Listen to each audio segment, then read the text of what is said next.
کہ اللہ نے ہمیں فجر کے وقت جاگنے کا حکم کیوں دیا ہے؟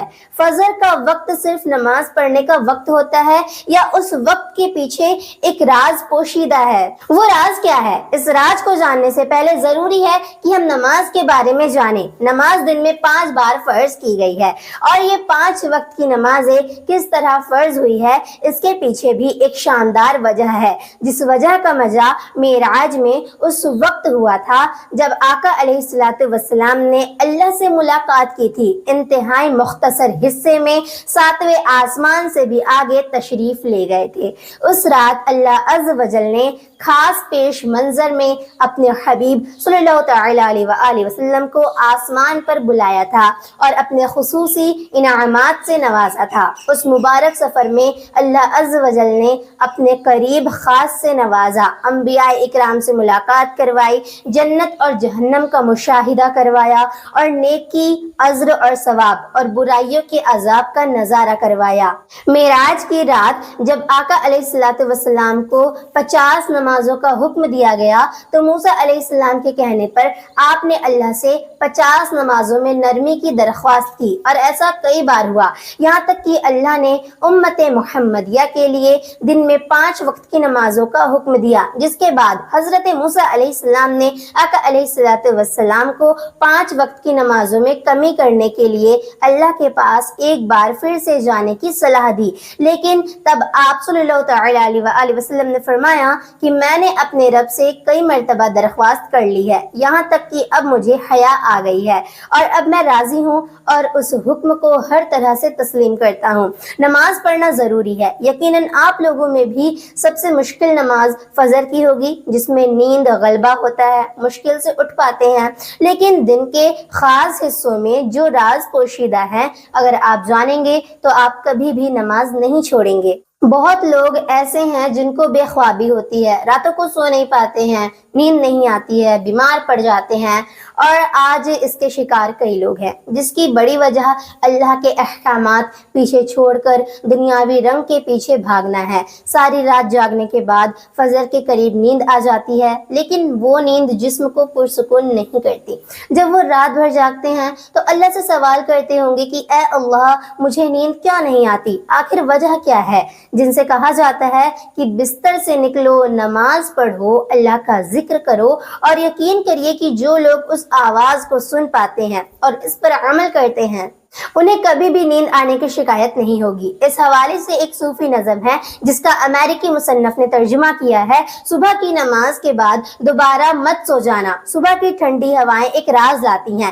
آقا علیہ الصلوۃ والسلام نے فرمایا، دن اور رات میں فرشتوں کی ڈیوٹی بدلتے رہتی ہے اور فجر کی اس وقت میں کافی سارے فرشتے زمین پر تشریف لاتے ہیں، ایک دوسرے سے ملتے جلتے ہیں، ملاقات کرتے ہیں، پھر ہمارے پاس رہنے والے فرشتے جب اوپر چڑھتے ہیں تو اللہ ان سے پوچھتا ہے، حالانکہ اللہ اپنے بندوں کے بارے میں سب جانتا ہے، تو اللہ فرشتوں سے پوچھتا ہے کہ تم نے میرے بندوں کو کس حالت میں چھوڑا ہے؟ تو وہ کہتے ہیں، جب ہم گئے تھے تو فجر کی بندے نماز پڑھ رہے تھے، اور جب ان کے پاس سے آئے ہیں اور جب لوٹے تو پھر عصر کی نماز پڑھ رہے تھے۔ مطلب عصر کی نماز کے اوقات میں سونے سے منع کرنے کے پیچھے بھی ایک بڑی وجہ ہے۔ سائنس کہتی ہے کہ صبح سورج طلوع ہوتے وقت اور شام کو غروب ہونے سے پہلے نہیں سونا چاہیے، کیونکہ صبح کے وقت زمین پر آکسیجن زیادہ مقدار میں ہوتی ہے، جس وقت ماحول تر و تازہ ہوتا ہے۔ یہ آکسیجن آپ کو دن بھر فٹ رکھتی ہے۔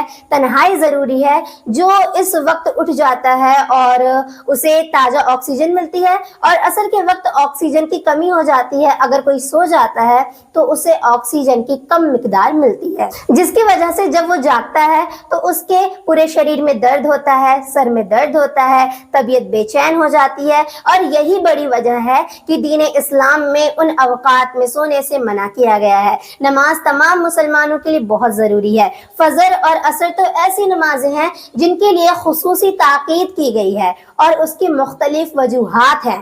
ایک وجہ یہ ہے کہ چونکہ ان اوقات میں لوگ غفلت کا شکار ہوتے ہیں، عصر کا جب وقت ہوتا ہے تو کاروبار میں مشغول ہوتے ہیں، فجر کا وقت میں میٹھی نیند